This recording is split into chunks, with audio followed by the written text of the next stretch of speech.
Bienvenidos al podcast de Derecho Romano con el tema Aprendiendo sobre las personas como sujetos del derecho y de la familia.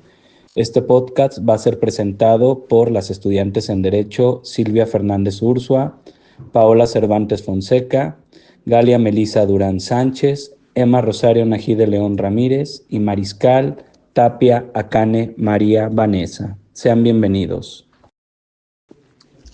Como introducción, en el siguiente podcast vamos a ver las nociones jurídicas de personas, parentesco, patria potestad, otras uniones de carácter matrimonial, manus, mancipium, tutela y curatela. Comenzamos. Noción jurídica de persona. En el concepto etimológico, persona significa máscara o semblante humano que utilizaban en escena los actores a fin de aumentar la voz. Los juristas lo utilizaban para referirse en general al ser humano. En el concepto jurídico, las personas también llamadas sujetos de derecho son aquellas a las que el ordenamiento jurídico les reconoce la capacidad de intervenir en una relación jurídica, o sea, de tener un poder tutelado por el derecho de exigir a otros determinada conducta o bien ser obligados a mantener alguna conducta. El término persona no se utilizó en todas las épocas del derecho romano. En la época preclásica se empleaba la palabra caput, que significa cabeza, individuo o miembro. También utilizaron la palabra status. Status era la condición o situación jurídica del individuo frente al ordenamiento normativo. Fue entonces hasta la época posclásica que se designó la palabra persona para referirse solo a los hombres libres, excluyendo a los esclavos y a las personas morales. Existen dos tipos de personas físicas y personas morales. Personas físicas son seres humanos que reúnen ciertos requisitos establecidos por el derecho romano. Recordemos que para el derecho romano lo más importante era la situación jurídica de un hombre, y para que un ser humano pudiera ser considerado persona, debía contar con los siguientes tres estatus: status civitatis, status libertatis y status familiae. Status libertatis no era más que un hombre libre. El status libertatis solo lo tenían aquellos hombres que gozaban de plena libertad. El status civitatis solo eran los ciudadanos romanos, solo ellos gozaban de derechos. El status familiae consiste en la posición que un individuo tiene en el ámbito de las relaciones familiares, como los jefes de familia, y no estar sujetos a ninguna patria potestad. Las personas morales, que también son llamadas personas jurídicas colectivas o sociales, son entidades jurídicas distintas de las personas físicas individuales que persiguen fines comunes colectivos, a las que el ordenamiento jurídico romano les reconoció personalidad jurídica para ser titulares de derechos y obligaciones. Por ello es que ficticiamente se les considera personas. Las personas morales se clasifican en dos, en públicas y en privadas. Las personas públicas es el Estado, un ente colectivo titular de derechos y obligaciones. Se distingue de cualquier otra persona moral porque él mismo es soberano. Y Civitati, una organización análoga al Estado romano. La tuvieron tanto municipios como las colonias romanas. Tenían sus propios bienes, pudiendo celebrar actos jurídicos a través de sus magistrados. Las privadas, que fueron las fundaciones que aparecen en la época posclásica como instituciones de beneficencia, también fueron asociaciones o corporaciones. Estos eran grupos de personas unidas entre sí por un contrato privado plurilateral que tiene por objeto lograr un fin determinado. Hola, buen día. Mi nombre es Cervantes Fonseca Paola. Esta es la materia de Derecho Romano con la doctora Mariscal Flores Rosalinda. El día de hoy les voy a hablar sobre dos temas. El primer tema es el parentesco.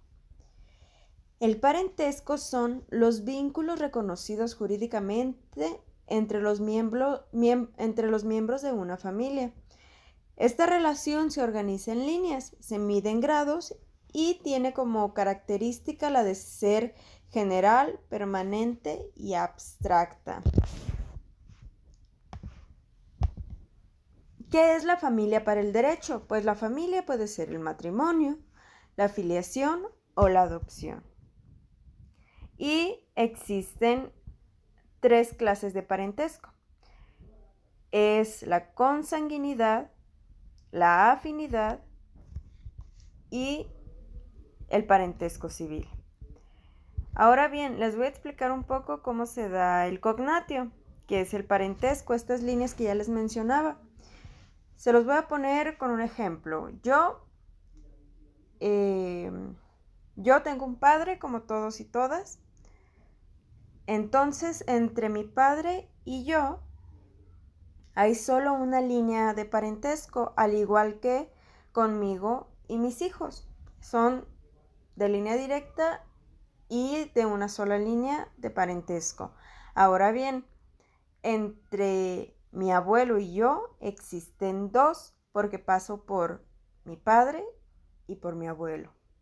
Si hablamos de mi tío, por ejemplo, entonces ya serían 3 líneas de parentesco. Sería mi padre, mi abuelo y mi tío. Y existe una 4ª línea, que serían las líneas con los primos. Por ejemplo, sería mi padre, mi abuelo, mi tío y mi primo. Entonces serían 4 tipos de parentesco. Ahora bien, a lo largo de la historia en el derecho romano, se fueron haciendo modificaciones a lo que era el parentesco. Por ejemplo, en la época arcaica, era de gran importancia la consanguinidad. Aquí no se tomaba...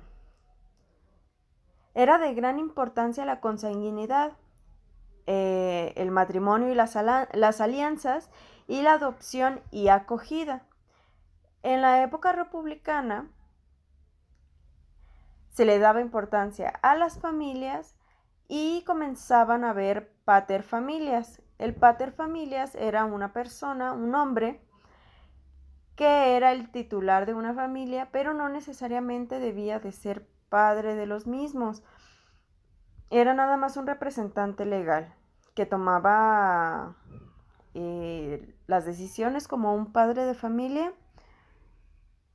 y tenía derechos sobre todos los demás miembros de la misma. También nace la agnación, que es el vínculo de parentesco, o sea, de la línea masculina y paterna. La cognación, que es la línea materna. Así como la agnación es la línea masculina y paterna, la cognación es la línea femenina y materna. La adopción, que es, creo que ya todos lo sabemos, es cuando tú adoptas a alguien que no es de tu familia, lo haces parte de la tuya por un trámite legal. La tutela, que es la institución que protege mujeres y menores sin paterfamilias, o sea que no tenían quien respondiera por ellos, entonces se les asignaba un tutor. La clientela, que era una persona con estatus que protege y ayuda con lealtad. Y por último, el gens, que es un grupo que compartía un pasado en común. Ahora bien, en el periodo clásico le daban mucha más importancia a la familia nuclear, que es mamá, papá e hijos. Se desarrolló la ley de herencia, entonces tú ya podías dejar en tu testamento a quién le ibas a heredar lo que generaste en vida. O también en estos tiempos se manejaba que podías dejar a tus hijos o a tu mujer bajo la tutela de otra persona a través del testamento. Empezaban a haber derechos de los hijos y empezaban a haber unos escasos cambios en la posición de la mujer, porque como ya sabemos, a lo largo de la historia, la mujer pues ha sido considerada un objeto, no podía tener ni voz ni voto, entre otras cosas. En el periodo clásico también se le empezó a dar más importancia a la familia nuclear, seguían con el desarrollo de la herencia y cambios en la posición de la mujer. En el periodo posclásico se hicieron algunas modificaciones en la herencia. Se desarrolló la patria potestad y en esta época influía mucho más la Iglesia. En la época del Imperio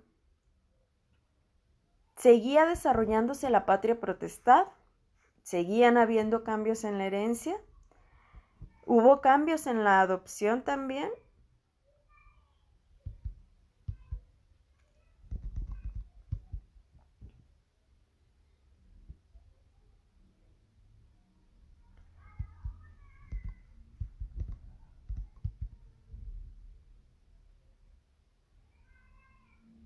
Y bueno, de esta forma termino con este primer tema, dándole pie al siguiente tema con una de mis compañeras, que es la patria potestad. Patria potestad o patria potestas de acuerdo al derecho romano. A continuación, vamos a ver el concepto de patria potestad, la situación jurídica del filius familias, las fuentes de la patria potestad como el nacimiento, la legitimación, abrogación y adopción, así como las causas de la extinción de la patria potestad. El concepto de patria potestad se comprende como aquella autoridad que el pater familia ejerce sobre sus hijos legítimos, ya sea a sus descendientes que provengan como hijos varones, extraños abrogados o adoptados, hijos naturales legitimados y también a esposas e hijos en matrimonio con manos. Es decir, que la patria potestad es un poder moral que ejerce el pater familias sobre sus hijos naturales o adoptivos conocidos como filius familias, en beneficio de personas sujetas a ella, para brindar protección, mantenimiento y asistencia.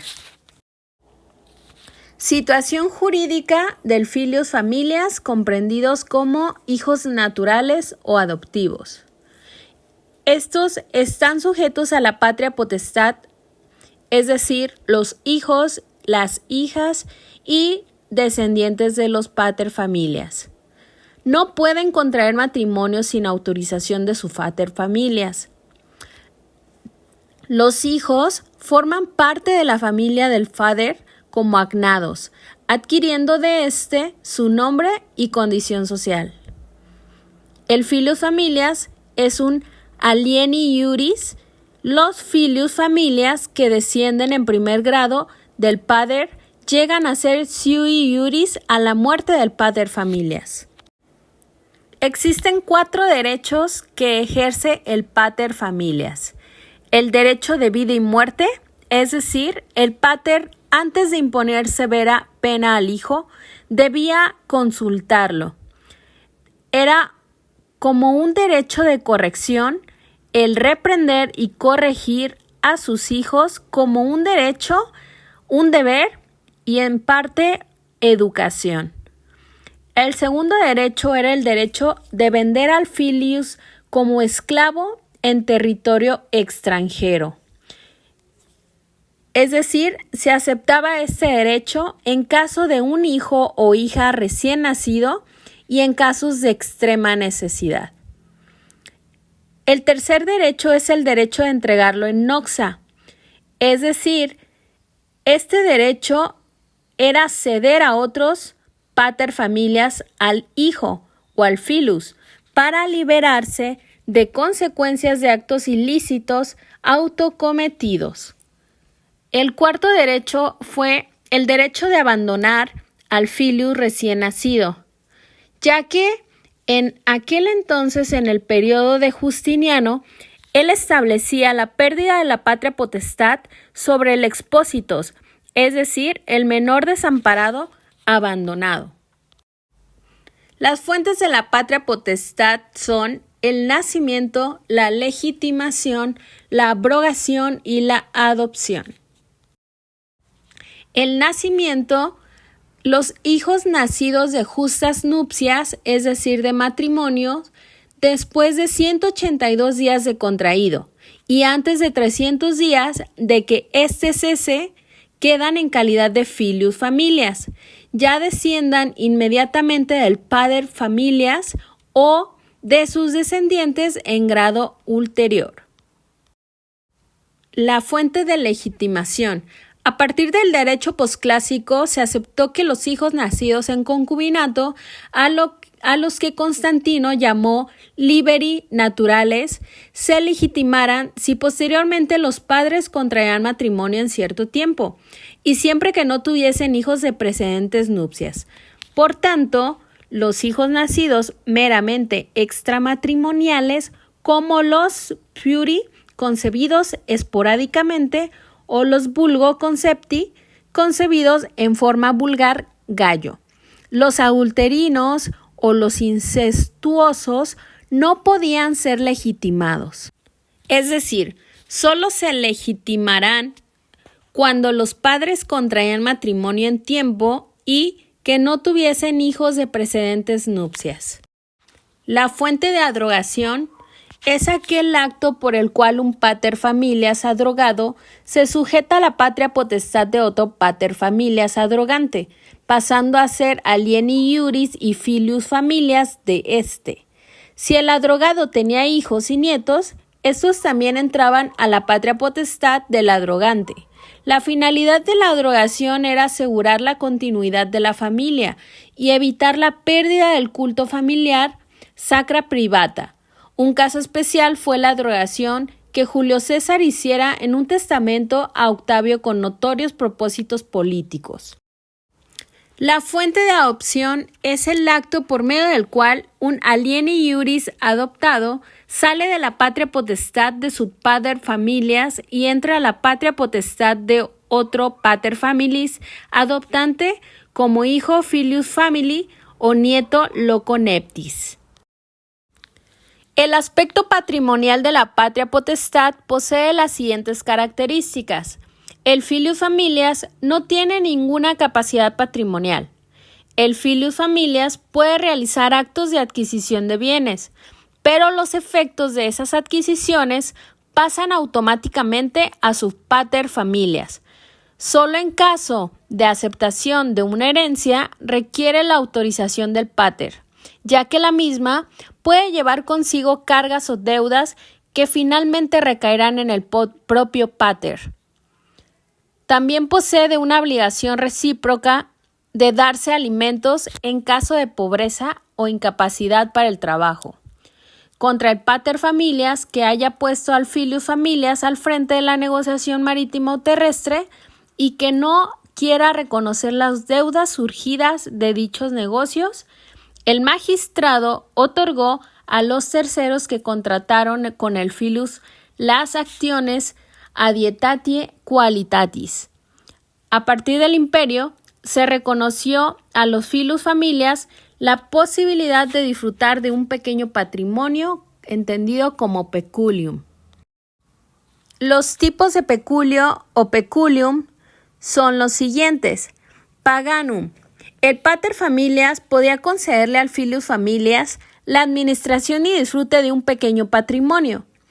El castrense Augusto concedió a aquellos filius familias militares y mientras fuesen leales el derecho de disponer en testamento de los bienes que adquirieron en ocasión a sus servicios militares. Estos fueron llamados como peculium castrense. Comprendían también de donaciones y legados hereditarios hechos al militar en el momento de su entrada al servicio militar.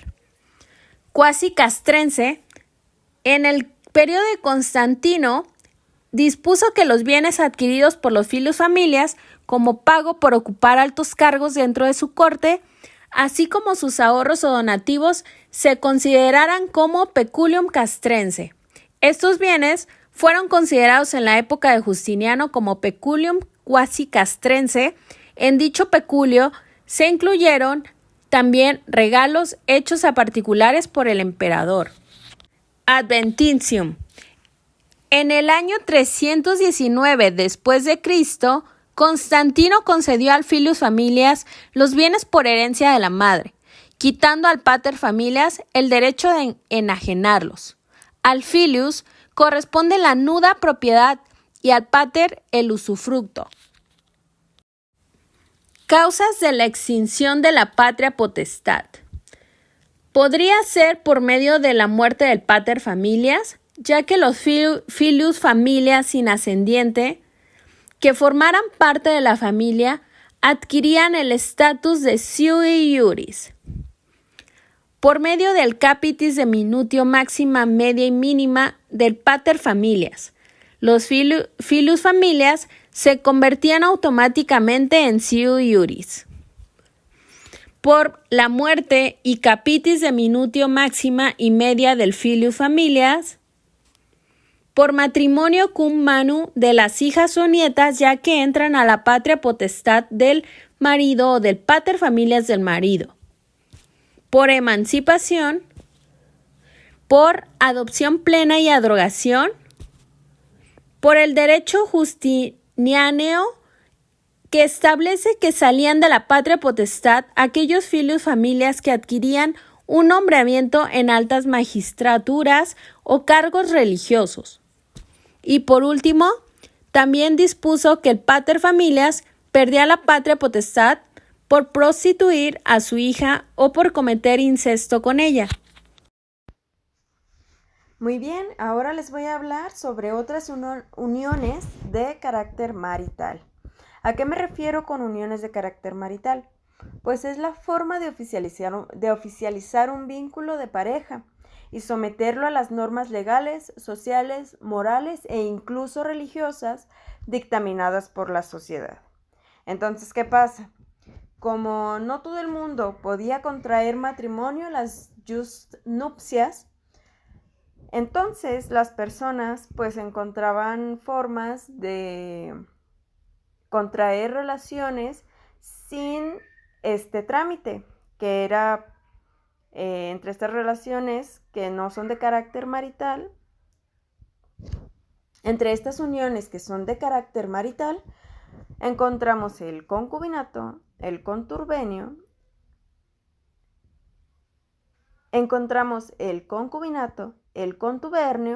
y el matrimonio sine connubio. En esta primera parte, que es el concubinato, pues al igual que el matrimonio, es de carácter monogámico y duradero. De igual modo reconocido por la ley, siendo totalmente diferente a cualquier relación de carácter pasajero, las cuales pues eran consideradas ilícitas. Esta especie de matrimonio nació como consecuencia de la prohibición de la jus nuptia, como ya les mencionaba. Esto se daba porque no los dejaban contraer matrimonio a las personas que no eran de la misma condición social. O sea, una persona que estaba bien, que tenía sus propiedades, que tenía una buena herencia, que tenía un buen patrimonio, no podía estar con una persona que no lo tuviera o que fuera inferior. Pero pues se daba camino a esta relación y pues tenía algunas reglas. En la época de Augusto, que fue cuando se empezó a dar el concubinato, pues nada más se podía dar entre mujeres, más bien con mujeres solteras y puber, o sea, mayores de 12 años. Solo se podía tener una concubina siempre y cuando no existiera una mujer legítima. Y no era necesario el consentimiento del pater familias. Esto es muy interesante, ya que la mujer no entraba a formar parte de la familia étnica del marido. Por lo tanto, sus hijos conservaban el apellido de la madre. Y en consecuencia, estos hijos eran sui iuris. Ahora, llega la época de Constantino, y en esta época, ahora sí, el padre podía legitimar a sus hijos. Y no fue hasta la época de Justiniano que se tomaba en cuenta a los hijos nacidos de esta unión para la herencia. Y como ahora los hijos ya podían ser legítimos, podían proceder a contraer matrimonio. Ahora, el contubernio. Se le llama así a la unión existente entre esclavos o entre un libre y un esclavo. Esta relación se daba normalmente entre hombres y pues no tenía consecuencias jurídicas de ninguna especie. Y en caso de que fuera entre un hombre y una mujer, cualquiera de los dos esclavos o ambos, a los hijos de esta pareja pues no se les reconocía de ninguna otra manera más que de forma natural, o sea, cognatio servilis. Esto con el objetivo de que si se llegaba a adquirir la libertad, no pudieran celebrar una unión marital entre su primera línea de parientes, o sea, sus padres o sus hermanos, debido a que, pues, por obvias razones, esto es en contra de la naturaleza, y también para evitar traer hijos esclavos al mundo, porque para esta época, antes de las 12 tablas, cualquier hijo nacido de un esclavo seguía siendo esclavo. No fue hasta después de estas 12 tablas que hijo nacido de esclavo podía ser libre. Y ya por último, tenemos esta tercera unión, que es el matrimonio sine connubio. Esta unión que se daba entre personas que por alguna razón no gozaban de connubium, o por lo menos alguna de ellas, o sea que no contaban con un hogar, con un patrimonio.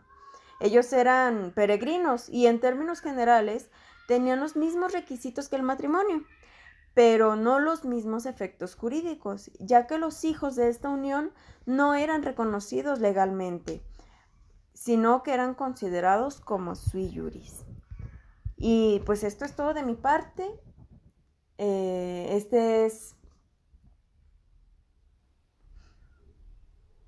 es todo de nuestra parte. Muchas gracias por habernos escuchado. Es un gusto transmitirles este conocimiento. Y pues nada, nos vemos a la próxima. Tipos de matrimonio: cum manu y sine manu. El matrimonio cum manu. Durante el derecho arcaico, el matrimonio iba acompañado al sometimiento de la mujer a la manus del marido o del pater familias del marido. Entra a la familia del marido y se rompen los lazos con su familia de origen. La mujer ingresa a las domus del marido, sale de la patria potestad de su pater familias y entra a la manus del marido o del suegro. Matrimonio sine manu. Matrimonio realizado sin formalidades y que, habiendo aparecido hacia el año 200 a.C., sustituyó rápidamente al matrimonio cum manu. El mancipium es una figura del derecho civil que consiste en la autoridad que puede ejercer un hombre libre sobre otra persona también libre. Todo pater familias puede dar el mancipium a los hijos que estuviesen bajo su autoridad. Se podía emancipar para garantizar el pago de una deuda o el daño a un tercero. El padre otorgaba al hijo el mancipium por el tiempo necesario o hasta cubrir la deuda. 3 veces que un hijo fuese emancipado, quedaba en libertad y se convertía en sui juris. Tratándose de una hija o un nieto, eran pasadas 2 veces la emancipación. Era parecida a la condición del esclavo, pero la diferencia básica que existe es que una persona dada al mancipium no pierde su libertad y seguiría siendo ingenua y estaría en posesión de la ciudadanía. En esta sección exploraremos 2 figuras fundamentales del derecho romano, la tutela y la curatela. Estas instituciones, surgidas en la etapa posclásica, fueron creadas para proteger a las personas con limitada capacidad de obrar, ya sea por su edad, su género o por condiciones específicas. En este ámbito hay que diferenciar a la tutela de la curatela. Ambas eran instituciones diferentes. La tutela, por su parte, fue definida en el derecho preclásico romano por Selvio Sulpicio. Él la definía como una autoridad civil que recaía sobre personas libres, pero incapaces de protegerse por sí mismas. Esta figura era subsidiaria de la patria potestad y se aplicaba únicamente a quienes no estaban bajo la autoridad de un pater familias, es decir, los llamados sui juris. En este ámbito podemos ver que se aplicaba específicamente a las personas que no habían llegado a la pubertad. Se podía dividir en 2 grupos: los infants, que eran menores de 7 años que eran incapaces de razonar adecuadamente, y los infants mayores, que eran niñas hasta los 12 años y niños hasta los 14 con capacidad de razonamiento limitada. Aunque también se incluía a las mujeres a pesar de que ya hubieran alcanzado la pubertad por motivos de sexo. En los tipos de tutela podemos encontrar 3, siendo el primero la testamentaria, que es cuando un pater familias nombra un tutor en su testamento. Ese tutor podía renunciar y también se le podía exigir su responsabilidad mediante la actio suspecti tutoris. Encontramos también la tutela legítima. Esta se estableció en la ley de las 12 tablas y se le otorgaba al agnado más cercano, era irrevocable y se fundamentaba de la successio ab intestato. Por último tenemos la tutela dativa. Esta fue introducida por la Lex Atilia en el 186 a.C. y permitía a los magistrados designar un tutor en ausencia de otros. El tutor tenía principalmente 2 funciones y responsabilidades. La primera era llamada negotiorium gestio, que implicaba que tenía que administrar los bienes y los derechos del pupilo. La segunda función que tenía era la autoritas interpositio. Esto implicaba que él podía autorizar los actos del pupilo, asegurando su validez solo si lo beneficiaban. Si el pupilo quería tomar una decisión o una acción que lo perjudicaba, entonces podía negar este permiso, por decirlo de alguna manera. También podemos ver que tenía 2 responsabilidades centrales, que eran las medidas preventivas. Estas medidas implicaban inventariar los bienes del pupilo, enajenar bienes de difícil conservación, solicitar autorización para enajenar inmuebles valiosos, invertir capitales y, por sobre todo, garantizar el patrimonio de su pupilo. Por otro lado, podemos ver las medidas represivas, que eran cosas que se podían tomar a favor del pupilo cuando el tutor hacía un mal uso del patrimonio del pupilo, entre otras cosas. Como motivos de extinción de la tutela nos encontramos la muerte del tutor o del pupilo, cualquiera de los dos. Si llegaba a faltar, pues automáticamente se extinguía la tutela. También encontramos la pubertad del pupilo. El pupilo, al llegar a la pubertad, se extinguía la tutela. Si no, podría ser la adrogación o la captura del pupilo o del tutor. Entonces, en esencia, esta era la figura de tutela. Ahora nos encontramos con la institución de curatela. Esta estaba orientada a proteger el patrimonio de personas con limitaciones, ya fueran dementes, pródigos o menores de 15 años. Entonces, esta se diferenciaba porque en la mayoría de los casos se buscaba administrar su patrimonio, mas no a su persona. Surgió la ley de las 12 tablas y podemos encontrar, como mencioné hace un momento, los 3 sujetos principales que tenía. Los primeros eran los dementes, también llamados cura furiosi. A ellos se les asignaba un curador para administrar los bienes y en algunos casos también se administraba a la persona. Encontramos también a los pródigos, que son los cura prodigi. A ellos se les aplicaba un curador cuando dilapidaban su patrimonio heredado. Su administración recaía en el curador hasta que se levantara la interdicción, es decir, hasta que se la quitaran. Y ya por último tenemos a los sujetos menores de 25 años, que son los cura minorum. Esta se otorgaba exclusivamente a varones jóvenes para protegerlos de asuntos económicos y darles como una guía. En este caso, pues, el curador se encargaba de ayudarlo y guiarlo en todas las cuestiones que trataran de administrar su patrimonio. Y como tal, pues estos son los tipos de curatela que existen.